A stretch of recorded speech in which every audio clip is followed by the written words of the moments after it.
อย่างนี้ทำตรงนี้นะครับอันนี้ข้อสัมมาอาชีวะต่อไปข้อสัมมาวายามะเป็นองค์มรรคข้อที่6นะฉะนั้นศีลเนี่ยจะมาอยู่ที่ข้อสัมมาอาชีวะนี่เป็นเรื่องใหญ่มากถ้าท่านจัดวิถีชีวิตตามศีลดีเนี่ยพูดภาษาเราง่ายๆก็ไม่ต้องทำสมาธิก็เกิดแล้วกำลังจิตนี่จะเยอะมากถ้าเป็นคนที่รับผิดชอบเนี่ยกำลังจิตจะเยอะมีความเข้มแข็งและรู้จักควบคุมความรู้สึกของตัวเองไม่ทำตามความอยากพอรู้จักควบคุมความรู้สึกของตัวเองอาการควบคุมความรู้สึกนี่คือสมาธินั่นเองเนี่ยฉะนั้นสมาธิจะมาง่ายมากถ้าทำถูกต้องอย่างนี้นะครับข้อที่เกี่ยวกับสมาธิก็เลยมี3ข้อเป็นสมาธิขันธ์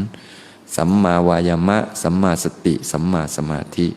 ผู้ที่จะมาทำความเพียรอย่างถูกต้องทำสติอย่างถูกต้องทำสมาธิอย่างถูกต้องจะมีลักษณะพิเศษเหมือนกันคือจะต้องเป็นภิกขุก่อนภิกขุในธรรมวินัยนี้อิทะภิกขเวภิกขุข้ออื่นจะไม่มีคำนี้นะมี3ข้อหลังมีคำนี้นี่เป็นลักษณะพิเศษนะครับเนี่ยเห็นไหมศีลที่จะบริบูรณ์เนี่ยจะมีลักษณะพิเศษคือจะต้องเชื่อพระพุทธเจ้าและทำตามนะทีนี้สมาธิคนที่จะมาทำได้ประสบความสำเร็จนี้จะต้องเป็นภิกขุภิกขุนี้แปลว่าผู้ที่เห็นโทษภัยของวัฏฏะสงสารเห็นโทษของการเวียนว่ายตายเกิดเห็นโทษเห็นทุกข์ที่ติดมากับความเกิดเห็นว่าเกิดแล้วมันทุกข์พวกท่านเห็นหรือยังครับเนี่ยเกิดแล้วมันทุกข์นะทีนี้ถ้าจะไม่เกิดอีกแค่อยากจะไม่เกิดมันก็ยังเกิดอยู่ดีมันก็ต้องมาทำมาฝึกมาหัดเนี่ยคนที่เห็นโทษภัยของการเวียนว่ายตายเกิดเห็นว่าเกิดมาแล้วมันทุกข์ทุกนู่นทุกนี่ทุกนั่น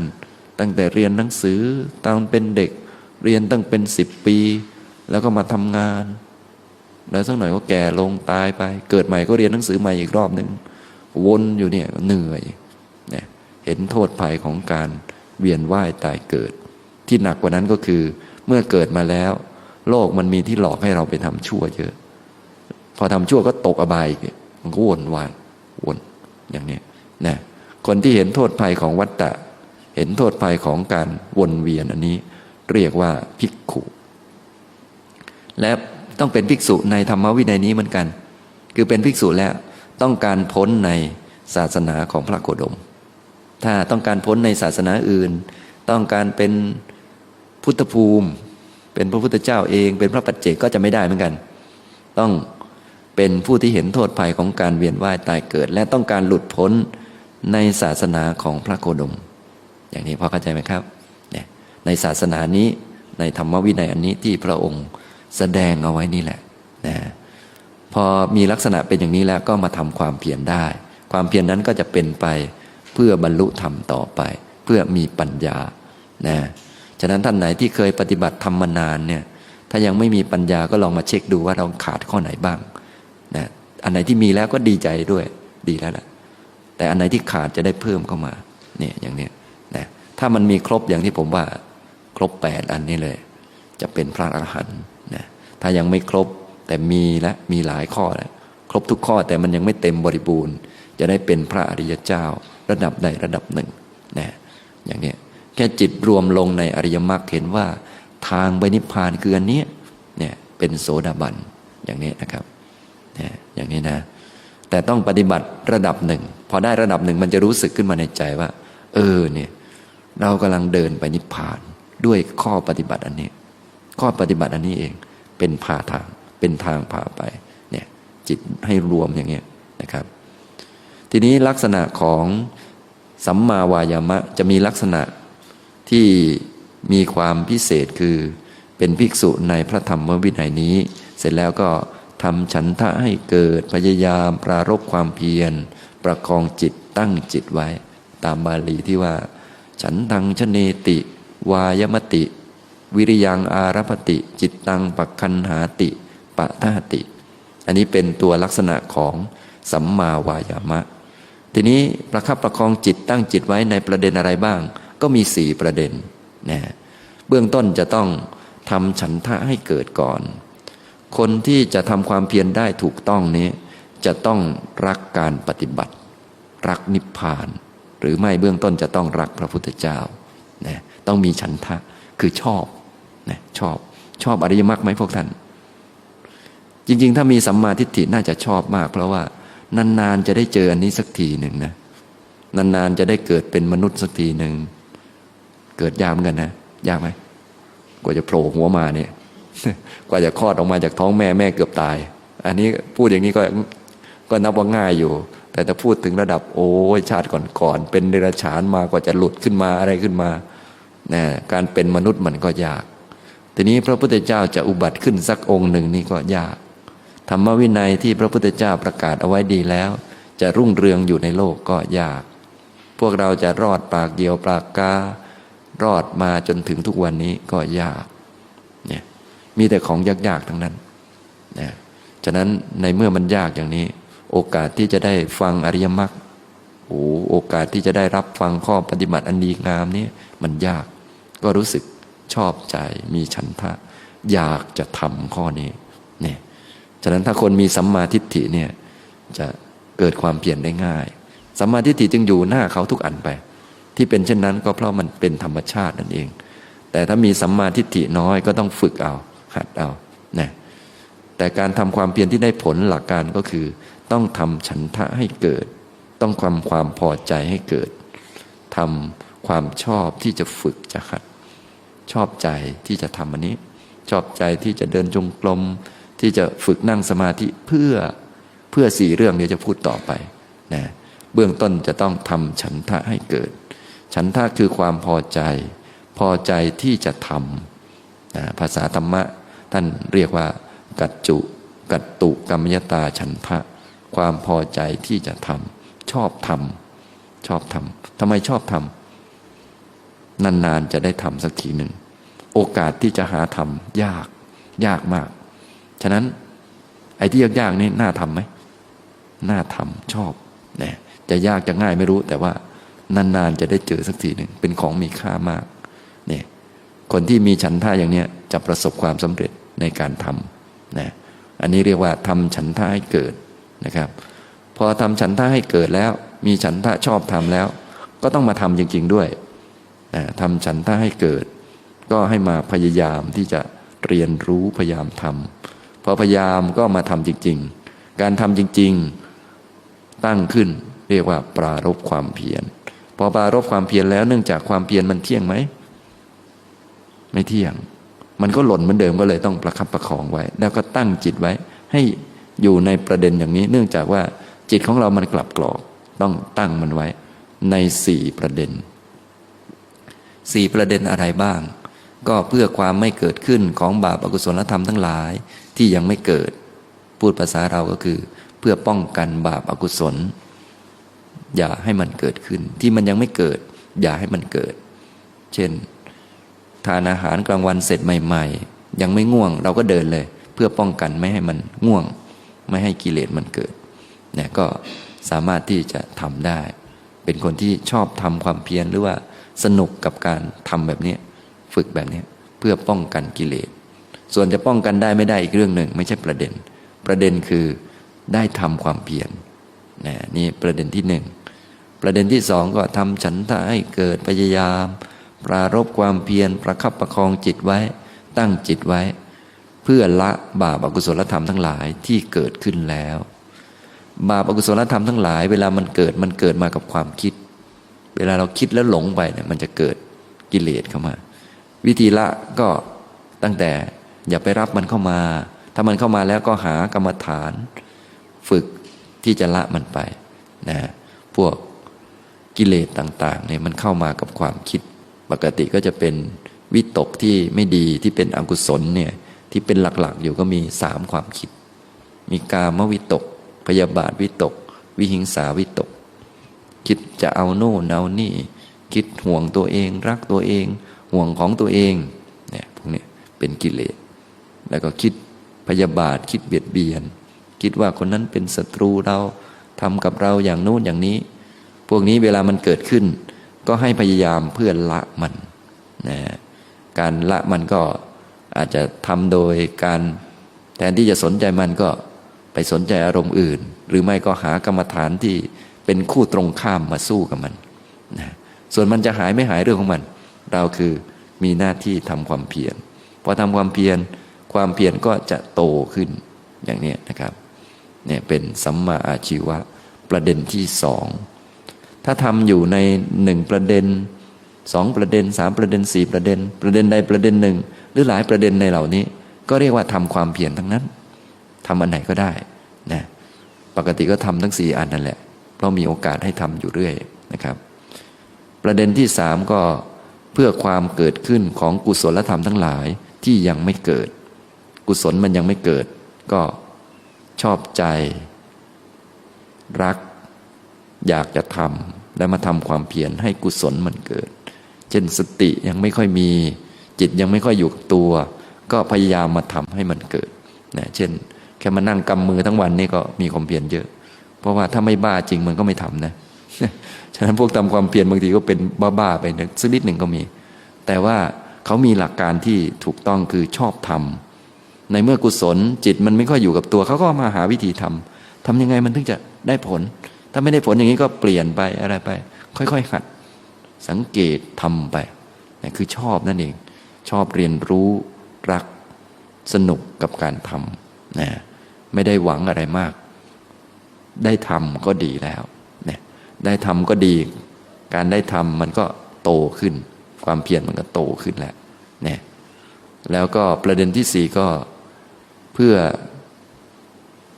ให้กุศลที่เกิดขึ้นแล้วมันดำรงอยู่ไม่เสื่อมการดำรงอยู่ไม่เสื่อมยังไม่พอเนื่องจากกุศลเนี่ยมันไม่ได้มีเป้าหมายในตัวมันเองกุศลทุกอย่างเนี่ยมันจะเป็นตัวส่งไปสู่กุศลอันอื่นๆเพื่อเป้าหมายคือนิพพานความหลุดพ้นไม่ใช่ศีลเนี่ยมันจะดีเลิศอะไรแต่มันก็ดีแต่ไม่ใช่มีวัตถุประสงค์เพื่อตัวมันเองมันมีเพื่อให้เกิดสมาธิมีให้เกิดปัญญาที่มีศีลสมาธิปัญญาอริยมรรคนี้ก็เพื่อแก่นสารคือความหลุดพ้นวิมุตติเนี่ยมันก็เป็นไปตามลำดับอย่างนี้นะความเพียรก็เลยต้องเป็นไปเพื่อรักษาของดีไม่ให้มันเสื่อมให้มันเจริญงอกงามไพบูรย์ก้าวหน้าไปเรื่อยๆจนเต็มบริบูรณ์คำว่าเต็มบริบูรณ์ก็คือทำหน้าที่ของกุศลได้อย่างเต็มที่ถ้ากุศลครึ่งๆกลางๆเนี่ยมันจะไม่พอที่จะละกิเลสถ้าทำยึกยักเอาละทำไปก็บางคนก็ทำไปสักนิดหนึ่งก็กลัวหมดกิเลสไปด้วยก็เลิกทำพอสักพักหนึ่งก็มาทำใหม่ทำไปทำมาก็เดี๋ยวกิเลสมันหมดเว้ยเดี๋ยวก็ยึกยักอยู่อย่างนี้มันก็ไม่หมดกิเลสสักทีเพราะว่ามันทำไม่ประสบความสำเร็จทำกุศลไม่เต็มที่ไม่เต็มร้อยนั่นเองนะฉะนั้นกุศลที่ทำอย่างเต็มที่เนี่ยก็คืออริยมรรคมีองค์8ที่เต็มสมบูรณ์ตามที่เราท่องไว้นี่แหละเป็นกุศลที่สมบูรณ์แบบที่สุดนะกุศลที่สูงที่สุดท่านจึงเรียกว่าอรหัตตมรรคเป็นกุศลที่สูงที่สุดไม่มีกุศลอะไรที่สูงไปกว่านี้แล้วนะอย่างนี้นะครับนี้เป็นข้อสัมมาวายามะเป็นองค์มรรคข้อที่6เนี่ยเป็นชุดสมาธิเป็นชุดกำลังจิตนะท่านทั้งหลายมาทำความเพียรอย่างนี้ก็จะค่อยๆฝึกค่อยๆหัดได้นะฉะนั้นถ้าพูดถึงลักษณะของความเพียรอย่างนี้แล้วว่าโดยหลักการอย่างนี้ความเพียรเราทำที่ไหนก็ได้ขอให้เป็นไปใน4ประเด็นอยู่ที่ทำงานก็ทำได้ถ้ารักจะทำนะรักจะทำเพื่ออะไรล่ะก็เพื่อขัดเกลากิเลสเพื่อป้องกันกิเลสเพื่อเจริญกุศลไปที่ทำงานก็เพื่อให้ตนเองเป็นคนรับผิดชอบมีระเบียบวินัยมีความอดทนอันนี้ก็เพื่อเจริญกุศลเพื่อขัดกิเลสเพื่ออะไรก็ว่าไปนะฉะนั้นถ้ารู้จักความเพียรเนี่ยรู้จักลักษณะของมันไปที่ไหนก็ทำได้นะมาอยู่ที่นี่ก็ทำได้เหมือนกันอย่างนี้นะครับนี้องค์มรรคข้อที่6ภิกษุในพระธรรมวินัยนี้ทำฉันทะให้เกิดพยายามปรารภความเพียรประคองจิตไว้ตั้งจิตไว้ใน4เรื่องไม่ทำเรื่องอื่นนะตั้งจิตไว้ใน4เรื่องนี้ไม่ทำเพื่ออย่างอื่นการทำความเพียรที่ถูกต้องเนี่ยไม่ใช่ทำเพื่อเอาโน่นเอานี่แต่ทำเพื่อ4เรื่องนี้ จึงเรียกว่าสัมมาวายามะอย่างนี้นะครับ อันนี้ในหลักของการฝึกในเบื้องต้นปกติ วายามะนี้เวลาเอาไปใช้กับสติปัฏฐานจะเปลี่ยนชื่อเปลี่ยนเป็นอาตาปีแปลว่าเพียรเผากิเลสเนื่องจากเบื้องต้นคนฝึกใหม่ๆเนี่ยกุศลเยอะไหมครับกุศลไม่ค่อยมีแต่กิเลสก็เลยไม่พูดเรื่องกุศลไม่พูดเรื่องรักษากุศลพูดแต่เรื่องเผากิเลสอย่างเดียว ก็คือเอาข้อที่หนึ่งมาเฉยๆเนี่ยอย่างนี้จริงๆแล้วพอต่อไปฝึกไปเรื่อยๆเนี่ยเนื่องจากต่อไปกุศลมันเยอะก็ต้องเพียรรักษากุศลด้วยแต่ในสติปัฏฐานเนื่องจากเป็นหมวดแรกก็เลยคงกุศลยังน้อยอยู่ก็เลยพูดแต่เรื่องให้เพียรเผากิเลสก็พอนะเพราะว่าเดี๋ยวเวลามาปฏิบัติเนี่ยไม่ต้องห่วงแล้วกิเลสตามมาเพียบก็อย่าลืมเผาก็แล้วกันนะแค่จะตื่นนอนนี่ก็กิเลสก็ตามมาดันหลังไว้อยู่นะเนี่ยก็ต้องลุกขึ้นมาเดินจงกรมเดินไปได้สักพักก็กิเลสก็ชักจะมาดึงขาไว้แล้วไม่ให้ยืดขึ้นอยู่นั่นแหละนะบางคนนั่งสมาธิจะลุกขึ้นทีก็ตูดหนักแล้วลากงอกไปเรียบร้อยแล้วกว่าจะลุกได้แต่ละทีอยู่นั่นแหละต้องระฆังบอกว่ากินข้าวถึงจะลุกขึ้นทีหนึ่งอย่างเนี้ยฉะนั้นมันก็ลำบากนะมันไม่คล่องตัวลักษณะของความเพียรก็จะทำให้จิตมันมีความคล่องตัวถ้าพูดถึงเรื่องป้องกันกิเลสแหมมันเอาเลยนะพูดถึงการทำโน่นทำนี่มันคล่องนะพวกเราโดยทั่วไปบางทีไม่เข้าใจความเพียรก็รู้สึกว่ามันนั่งสมาธิให้มันขี้เกียจบ้างสันหลังยาวบ้างอึดอัดไม่ชอบรับรู้ก็เลยอย่างนี้ทำผิดหมดเพราะอะไรเพราะไม่ได้เป็นภิกษุในพระธรรมวินัยนี้เห็นไหมมันผิดตั้งแต่ลักษณะพิเศษแล้วเนี่ยมานั่งสมาธิเพื่อให้มันสงบอย่างนี้ไม่ใช่ภิกษุแล้วคนที่มานั่งสมาธินี้เพราะเขาเห็นโทษภัยของวัฏฏะทีนี้จะออกจากวัฏฏะได้จะต้องมีปัญญาจะมีปัญญาจะต้องอาศัยทางผ่านคือสมาธิก็เลยมาทำสมาธิเพื่อจะเอาไปใช้ปัญญาไม่ใช่มาทำพักผ่อนไม่ใช่มาทำเล่นทำให้มีความสุขแล้วลืมทุกข์ไม่ใช่เขาทำเพื่อมากำหนดรู้ทุกข์ไม่ใช่ทำแล้วหนีทุกข์นะพอไม่เป็นภิกษุปุ๊บเนี่ยมาทำมันก็ผิดอยู่เรื่อยไปนั่งบ้างอะไรบ้างพอทำไปสักพักหนึ่งก็เริ่มเป็นคนขี้เกียจใครพูดอะไรก็ไม่ค่อยรับรู้กลายเป็นคนเฉยเมยต่อมาก็เฉยเมินต่อมาก็เฉยโง่ไปวนไปเรื่อยนะทำให้ไม่ไวท่านสังเกตอาการของกายก็ได้ถ้าทำความเพียรถูกต้องมันจะไวนั่งถึงเวลาลุกก็ลุกพึบไวเวลามีเรื่องจำเป็นต้องทำก็ลุกขึ้นไปทำไวโดยเฉพาะเรื่องขัดเกลากิเลสเรื่องเจริญกุศลนี่มันทำได้ไวนะแต่ถ้าเป็นพวกขี้เกียจทำไม่ถูกมันก็จะขี้เกียจไม่ชอบทำไม่ช่วยหรอกคนนั้นปล่อยมันทำไปคนเดียวให้มันเหนื่อยตายไปคนเดียวฉันจะนั่งสมาธิรากงอกอยู่งั้นแหละยืดอยู่เนี่ยจะเป็นคนมีลักษณะไม่รับผิดชอบจนกระทั่งหลังๆมาก็เลยมีคนกระแนกกระแหนว่าพวกมาปฏิบัติธรรมเนี่ยเอาแต่นั่งสมาธิไม่สนใจครอบครัวไม่สนใจการงานบางคนก็อ้างซะว่าอาจารย์สอนว่าให้ปล่อยวางก็เลยวางไว้บนโต๊ะนั่นแหละก็อ้างไปเรื่อยเขานึกว่าปัญญาเยอะจนปล่อยวางแล้วที่ไหนได้มันโง่มันไม่ได้ปัญญาจริงทำไมไม่ได้ปัญญาจริงเพราะทำผิดมาตั้งแต่ต้นนั่นแหละเนี่ยอย่างนี้ทำตรงนี้นะครับอันนี้ท่านทั้งหลายจะต้องเข้าใจเพื่อให้มันได้ปัญญาอย่างแท้จริงเป็นคนแอคทีฟเป็นคนที่รู้จักจัดการอะไรต่อมีอะไรทางพุทธเรานี้ท่านต้องการสอนให้เรามีปัญญารู้จักว่าอะไรที่จะเป็นเหตุแห่งทุกข์ท่านให้เอาออกให้หมดฉะนั้นจึงเป็นคนที่ไม่ประมาทเป็นคนที่รู้จักคิดแอคทีฟอยู่เสมอทำก่อนอันไหนที่จะไปเห็นเป็นเหตุแห่งทุกข์ไม่ต้องรอทุกข์มาหรอกเอาออกเลยเนี่ยท่านยังสอนอย่างเงี้ยนะเป็นวิธีแห่งการไม่ประมาทอย่างแท้จริงอย่างนี้นะยังไม่ต้องรอทุกข์หรอกแค่สำรวจดูโอ้ยังติดข้องคนนี้อยู่เดี๋ยวสักหน่อยต้องเป็นทุกข์แน่นอนเลยเขาก็ค้นแหละมันมีตัวตนไหมเป็นของเราจริงไหมเขาก็ค้นแล้วเขาไม่รอหรอกเนี่ยอย่างนี้นะครับอันนี้คือลักษณะที่แท้จริงของลูกศิษย์ของพระพุทธเจ้าจะเป็นอย่างนี้นะก็ข้อปฏิบัติก็ตามที่อยู่ในหนังสือนั่นแหละนะฉะนั้นวันนี้พูด2ข้อซึ่งเป็นข้อที่สำคัญข้อที่จะทำให้ศีลมีกรอบของชีวิตที่ถูกต้องก็คือข้อ สัมมาอาชีวะ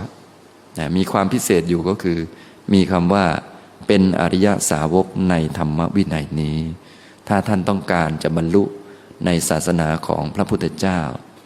ก็ใช้ชีวิตทั้งหมดของท่านนั่นแหละทั้งเป็นบางท่านอาจจะเป็นภรรยาก็ทำหน้าที่ให้ถูกต้องเป็นลูกเป็นโน่นเป็นนี่ทำให้ดีให้ถูกต้องอันนั้นแหละจะเป็นปฏิปทาของท่านนะถ้าบางท่านไปบวชเป็นพระก็ทำหน้าที่ของพระให้ดีหาเลี้ยงชีวิตให้ถูกต้องนั่นแหละเป็นปฏิปทาของท่านเป็นสัมมาอาชีวะแต่ละคนไม่เหมือนกันแต่ว่าหลักการนี้เหมือนกันคือละมิจฉาอาชีวะสำเร็จการเลี้ยงชีวิตด้วยสัมมาอาชีวะนะส่วนองค์มรรคข้อที่6เป็นฝ่ายสมาธิขันธ์ก็คือข้อสัมมาวายามะจะมีคำว่าภิกษุในพระธรรมวินัยนี้คือเป็นผู้ที่เห็นโทษภัยของวัฏฏะของการเวียนว่ายตายเกิดนะคนที่จะมาฝึกจิตอย่างถูกต้องทำสมาธิอย่างถูกต้องจะต้องเป็นคนเห็นโทษภัยของวัฏฏะจึงจะทำถูกต้องคนทำสมาธิมีเยอะแต่ว่าส่วนใหญ่จะทำผิดเพราะว่าไม่ใช่ภิกษุท่านทั้งหลายจึงต้องเป็นภิกษุก่อนจึงค่อยทำสมาธิไม่ใช่ทำสมาธิเอานิ่งเอาสงบเอาโน่นเอานี่ไม่ใช่ทำสมาธิหลบทุกข์แต่ทำสมาธิเพื่อรู้ทุกข์ว่ามันเป็นทุกข์ตอนนี้ตาเราไม่ดีทำสมาธิเพื่อกวาดให้ตามันดีจะได้เห็นความจริงนะไม่ได้ทำสมาธิให้มันมืดกว่าเดิมนะบางคนนี่ตาก็ยังดีอยู่พอรู้จักสุขทุกข์รู้จักอะไรควรไม่ควรบ้างพอไปทำสมาธิตาบอดกว่าเดิมอะไรควรไม่ควรไม่รู้เลยงงเนี่ยอย่างนี้ความรับผิดชอบหายหมดอย่างนี้ไม่ได้อันนั้นมันโง่กว่าเดิมเนี่ยอย่างนี้นะอันนี้ก็สมาธิที่ถูกต้องก็ต้องทำด้วยเป็นภิกษุในพระธรรมวินัยนี้ทำฉันทะให้เกิดพยายามปรารภความเพียรประคับประคองจิตไว้ตั้งจิตไว้เพื่อความไม่เกิดขึ้นของบาปอกุศลธรรมทั้งหลายที่ยังไม่เกิดเพื่อละบาปอกุศลธรรมทั้งหลายที่เกิดขึ้นแล้วเพื่อเจริญกุศลธรรมทั้งหลายที่ยังไม่เกิดและก็เพื่อรักษากุศลธรรมทั้งหลายที่เกิดแล้วให้ตั้งอยู่ไม่เสื่อมทำให้มันเจริญงอกงามก้าวหน้ายิ่งขึ้นจนเต็มบริบูรณ์ทำหน้าที่ของกุศลได้คือละกิเลสได้อย่างนี้นะครับเอาละผมบรรยายในช่วงเย็นวันนี้ก็พูดมาถึงองค์มรรคองค์ที่6นะพอเข้าใจองค์ที่6ครบ6องค์แล้วนี่นะองค์อื่นก็คงเข้าใจหมดแล้วเนี่ยคำต่างๆนี่ก็คงจะได้อธิบายไปบ้างนะท่านก็จะได้ต่อไปจะได้ทำถูกนะอย่างนี้นะครับการบรรยายก็พอสมควรแก่เวลาเท่านี้นะครับอนุโมทนาทุกท่านครับ